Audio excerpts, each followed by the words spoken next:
Tan Sri, terima kasih Tan Sri, terima kasih Timbalan Menteri. Saya sebenarnya terima baik pandangan dan yang sangat detail yang telah diberi oleh Timbalan Menteri. Nampaknya ada keseriusan oleh kementerian, keseriusan oleh kerajaan supaya kita juga dihormati di seluruh dunia dan sebagainya. Tapi yang saya rasa kecil hati dan sedikit not comfortable adalah kita punya sistem yang sedia ada. Bila Timbalan Menteri memberi jawapan, nampaknya walaupun Tan Sri kita telah mentandatangani treaty tahun dulu dan permanent representative di United Nations telah membuat statement di antaranya on the issue and scope dengan izin. On the issue and scope, Malaysia supports the so-called 7+1 arrangement, namely the 7 categories of major weapons along with small arms and light weapon. Ini adalah di antara, kita tahu in detail mekanisme apakah kita akan benefit dalam ATT. No question about it. Yang berhormat, can be rest assured, pembangkang sebenarnya sokong pada ATT. No question about it. Sokong dasar dan apa yang dibuat oleh kerajaan, kita support. Tapi yang saya khawatir, Tan Sri sendiri pada 2011 telah kita ada satu conference di sini, Asia Pacific Conference on International Criminal Court. Keadaan yang sama yang berhormat semasa itu yang berhormat di kementerian yang lain, di mana semua komitmen telah dibuat. And Kabinet telah meluluskan katakan ratify. Tapi 5 tahun, 6 tahun. Negara-negara yang datang untuk conference telah meratifikasikannya. Philippines, lain-lain negara. Menunjukkan ada sesuatu yang tidak kena. I want to be straightforward.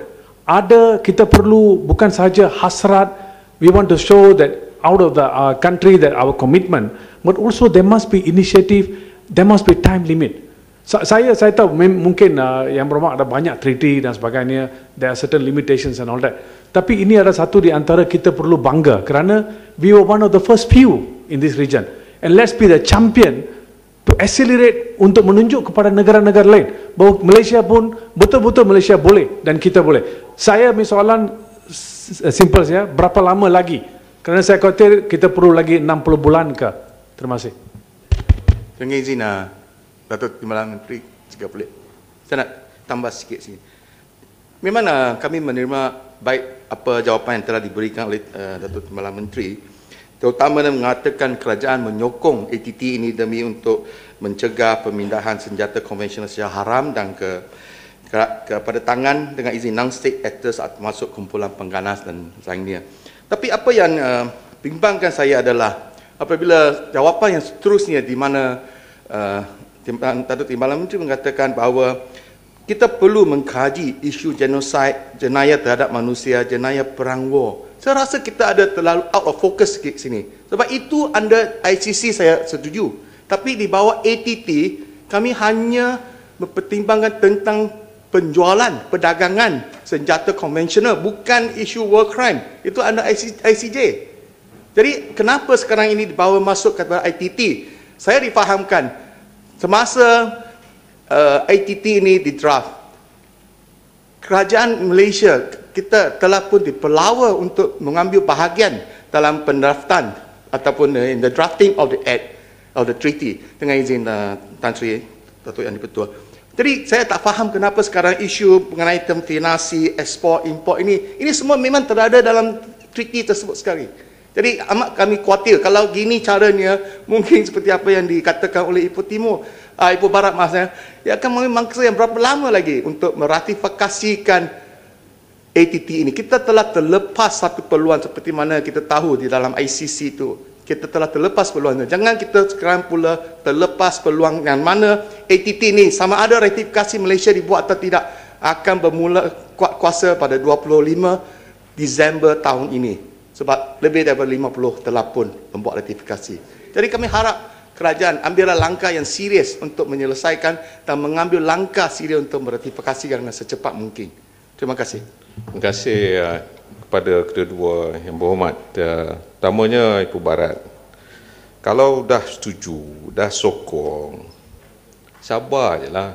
Kan saya dah jawab tadi. Saya beritahu kes ini atau isu ini dibawa dalam PBB pada tahun 2006. Diluluskan pada 2013, 7 tahun. Kemudian untuk enforcekan, diwartakan tahun ini, selepas tahun diluluskan di PBB. Sebab itu bila keluar semua artikel-artikel yang ada, kita mengkaji, termasuklah genocide dalam ATT itu ada. Sebab itu war crime semua. Jadi tak betul Ipoh Timur kata pasal nak kaji ini, tidak. Sebab dia ada, peruntukan tu ada dalam ATT tersebut. Maka sebab itu kita nak cari supaya perlu diserapkan undang-undang tempatan yang sedia ada. Undang-undang kita ni. Kita nak mengkaji supaya dianya selaras nanti. Kita tak nak tanda tangan, akhirnya benda tu tak sama dengan undang-undang. Sebab itu Ipoh Barat kata tadi betul, cuma dia tanya berapa lama nak mengkaji. Betul, saya pun setuju. Berapa lama? Sama ada besok, lusa. Tapi yang pentingnya telah pun saya jelaskan bahawa kita melalui Kementerian Luar, kita panggil agensi-agensi, dan telah pun saya terangkan tadi. Saya tahu sangat Ipoh Barat nak tanya benda yang sama. Sebab itu saya jawab dulu. Saya bagi tahu bahawa tindakan kita adalah seperti yang saya dah sebutkan tadi, nak mengkaji isu genocide, isu war crimes, isu pemakaian ekspor, definisi ekspor, semua itu akan kita kaji sebab banyak kementerian yang ada. Cuma kita sekarang ni sudah mengkaji dan kita mencari pula satu kementerian yang kompeten untuk mengambil alih supaya mereka ini akan melaksanakan selepas kita buat ratifikasi nanti. Cukuplah tentang isu sedikit, sedikit saja. Cuma berapa lama tu, sebab saya kata kalau di PBB mengambil 7 tahun, kalau kita ambil 7 tahun pun mungkin tahun 2020 nanti. Pak Menteri, two wrongs don't make a right. Just because they have delayed, it doesn't mean we must necessarily delay. Yang mustahak di Pembangkang, we just had Tan Sri betul satu round table conference on ADT. Lebih kurang 1 bulan dulu, 3 minggu dulu di Parlimen, di mana kita diberitahu banyak manfaat. The other, the transparency and all that. Can we engage Yang Berhormat Kementerian supaya there must be more proactive, like the second chamber, so that we don't have to waste time here debating. Di mana memanggil pihak-pihak yang interested dalam hal ni supaya untuk berbincangan mungkin dalam masa terdekat ni, so that there should be uniformity. Our Timbalan Menteri's common goal and our interest is also common goal. Let's be very clear. Tapi how to achieve it fast, rational, good and the best for the public. Saya setuju sangat. Contoh saya nak beritahu, isu ni sebenarnya dibawa oleh USA, Amerika Syarikat pada asalnya. Dan mereka tanda tangan. Sehingga sekarang mereka belum lagi buat ratification. Jadi sebab itu to ratify itu memerlukan banyak lagi sebab undang-undang dalam negara. Sebab itu sabar, insya-Allah kita akan buat ratifikasi ini setelah semuanya dikaji dengan elok. Ya. Jadi saya ucap terima kasihlah. Jangan kecil hati, insya-Allah kita akan buat. ICC it is got nothing to do with me. Minta maaf Tuan Ketua.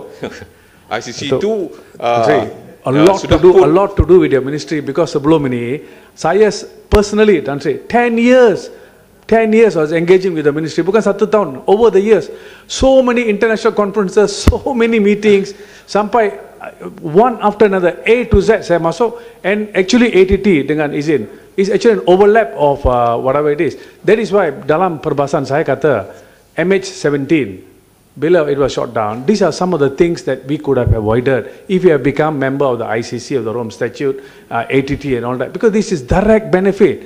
Why such a tragedy we cannot benefit out of it? It's because of the slowness of the department. Can we just accelerate? Don't look at the past, let's look at the positive, let's move forward.